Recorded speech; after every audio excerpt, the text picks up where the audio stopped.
Absolutely love this one, right? Whew. This is sort of it's not a short speech, so just, I don't want this to slip and break because it's very important to me. Thank you so much. She's so supportive. We all need someone like that. I'm Taylor. Good evening. I want to first thank Billboard from the bottom of my heart for this honor whoa, this is going great so far. Excellent. Okay. I want to say thank you so much to Billboard for giving me this honor, for naming me as their Woman of the Decade. So what does it mean to be the woman of this decade? Well, it means I've seen a lot. When this decade began, I was 20 years old, and I had put out my self-titled debut album when I was 16, and then the album that would become my breakthrough album, which was called Fearless. And I saw that there was a world of music and experience beyond country music that I was really curious about. I saw pop stations send my songs Love Story and You Belong With Me to #1 for the first time. And I saw that as a female in this industry, some people will always have slight reservations about you.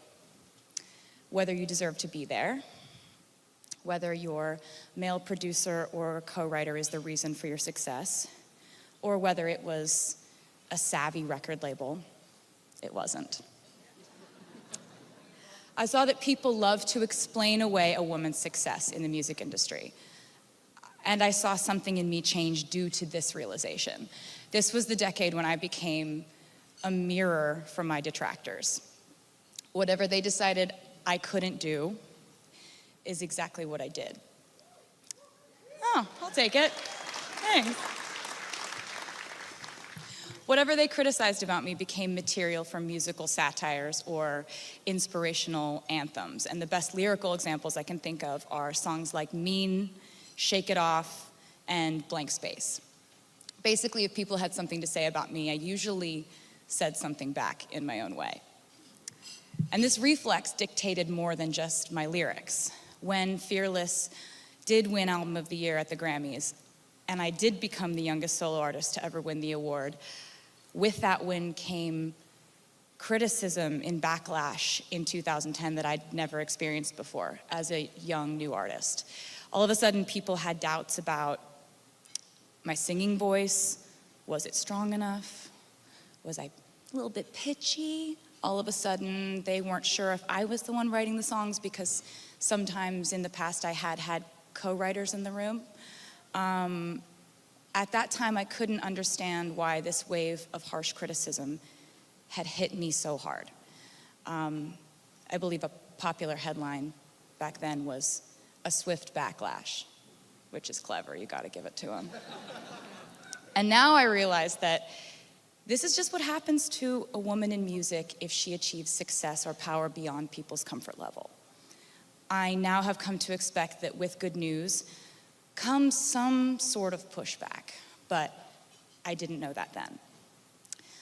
So then I decided that I would be the only songwriter on my third album, Speak Now, and that I would tour constantly, work on my vocals every day, and perfect my stamina in a live show. I decided I would be what they said I couldn't be. I didn't know then that soon enough people would decide on something else I wasn't quite doing right, and then the circle would keep going on and rolling along, and I would keep accommodating, overcorrecting in an effort to appease my critics. They're saying I'm dating too much in my 20s? Okay, I'll stop. I'll just be single for years. Now they're saying my album Red is filled with too many breakup songs? Okay, I'll make one about moving to New York and deciding that really my life is more fun with just my friends. Oh, they're saying my music is changing too much for me to stay in country music? All right. Okay, here's an entire genre shift and a pop album called 1989.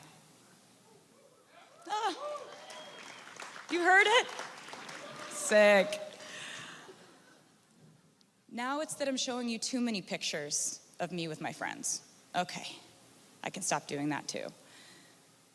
Now I'm actually a calculated manipulator rather than a smart businesswoman? Okay, I'll disappear from public view for years. Now I'm being cast as a villain to you? Okay, here's an album called Reputation, and there are lots of snakes everywhere. In the last 10 years, I have watched as women in this industry are criticized and measured up to each other and picked at for their bodies, their romantic lives, their fashion.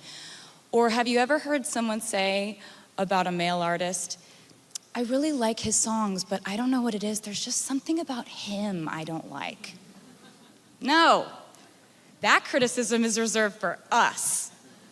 But you know, I've learned that the difference between those who can continue to create in that climate usually comes down to this. Who lets that scrutiny break them, and who just keeps making art. I've watched as one of my favorite artists of this decade, Lana Del Rey, was ruthlessly criticized. Yes. Yeah. Thank you. We have similar tastes. I like it. She was ruthlessly criticized in her early career, and then slowly but surely she turned into, in my opinion, the most influential artist in pop. Her vocal stylings, her lyrics, her aesthetics, they've been echoed and repurposed in every corner of music. And this year, her incredible album is nominated for Album of the Year at the Grammys because she just kept making art. And that example should inspire all of us, that the only way forward is forward motion, that we shouldn't let obstacles like criticism slow down the creative forces that drive us. And I see that fire in the newer faces in our music industry whose work I absolutely love. I see it in Lizzo, Rosalia, Taylor Parks, Hayley Kiyoko, King Princess, Camila Cabello, Halsey, Megan Thee Stallion, Princess Nokia, Nina Nesbitt, Sigrid, Normani, Her, Maggie Rogers, Becky G, Dua Lipa, Ella Mai, Billie Eilish, and so many other amazing women who are making music right now. Female artists in music have dominated this decade in growth, streaming, record and ticket sales, and critical acclaim. So why are we doing so well? Because we have to grow fast. We have to work this hard. We have to prove that we deserve this, and we have to top our last achievements. Women in music, on stage or behind the scenes, are not allowed to coast. We are held at a higher, sometimes impossible feeling standard. And it seems that my fellow female artists have taken this challenge and they have accepted it. It seems like the pressure that could have crushed us made us into diamonds instead. And what didn't kill us actually did make us stronger. But we need to keep advocating for women in the recording studios, behind the mixing board, in A&R meetings, because rather than fighting to be taken seriously in their fields, these women are still struggling to even have a chance to be in the room.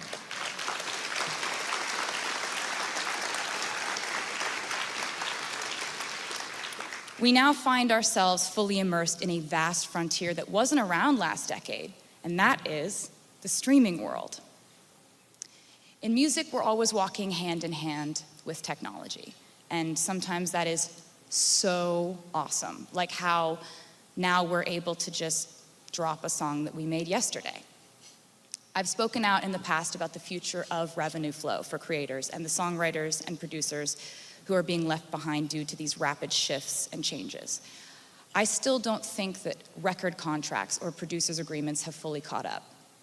And I hope that in the next decade, we can keep searching for the right solution for producers, songwriters, and creators.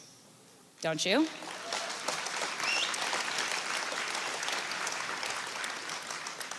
Lately, there's been a new shift that has affected me personally, and that I feel is a potentially harmful force in our industry. And as your resident loud person, I feel the need to bring it up. And that is the unregulated world of private equity coming in and buying up our music as if it is real estate. as if it's an app or a shoe line. This just happened to me without my approval, consultation, or consent. After I was denied the chance to purchase my music outright, my entire catalog was sold to Scooter Braun's Ithaca Holdings in a deal that I'm told was funded by the Soros family, 23 Capital, and the Carlyle Group. Yet, to this day, none of these investors have ever bothered to contact me or my team directly to perform their due diligence on their investment in me, to ask how I might feel about the new owner of my art, the music I wrote, the videos I created, photos of me, my handwriting, my album designs. And of course, Scooter never contacted me or my team to discuss it prior to the sale, or even when it was announced. I'm fairly certain he knew exactly how I would feel about it, though. And let me just say that the definition of the toxic male privilege in our industry is people saying, but he's always been nice to me, when I'm raising valid concerns about artists and their rights to own their music. And of course he's nice to you. If you're in this room, you have something he needs. The fact is that private equity is what enabled this man to think, according to his own social media post, that he could buy me. But I'm obviously not going willingly. Yet the most amazing thing was to discover that it would be the women in our industry who would have my back and show me the most vocal support at one of the most difficult times, and I will never, ever forget it. Like, ever.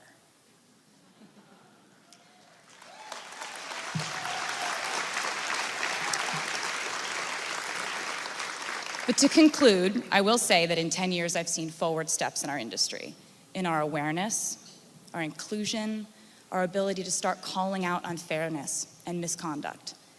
I've seen the advent of social media, the way it can boost the breakthrough of emerging artists, and I've seen fans become more engaged and supportive than ever before. I've leaned on that support, and it has kept me in a place where, no matter what, I always wanted to keep making music for them. I was up on a stage in New York City in 2014, accepting Billboard Woman of the Year, and I was talking about the future of streaming, how we needed to make sure that the female artists, writers, and producers of the next generation were protected and compensated fairly.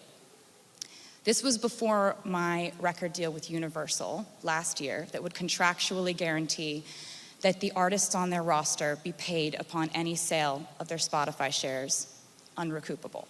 So thank you for that.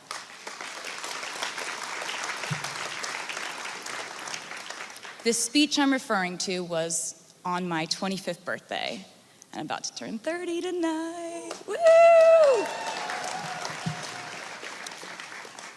But my exact quote during this speech was, I really just feel like we need to continue to try to offer something to a younger generation of musicians, because somewhere right now, your future Woman of the Year is probably sitting in a piano lesson or in a girls' choir, and today, right now, we need to take care of her.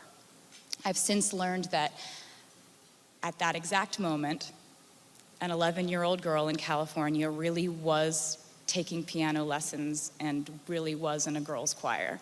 And this year, she has been named Woman of the Year at the age of 17. Her name is Billy.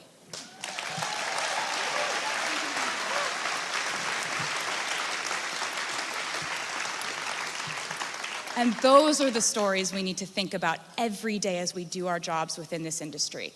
The ones where people's dreams come true and they get to create music and play it for people. The ones where fans feel a connection to music that makes their day easier, makes their night more fun, makes their love feel more sacred, or their heartache feel less isolating. The ones where all of you in this room stand as an example for someone else in the next generation who loves the same thing that we love. Music.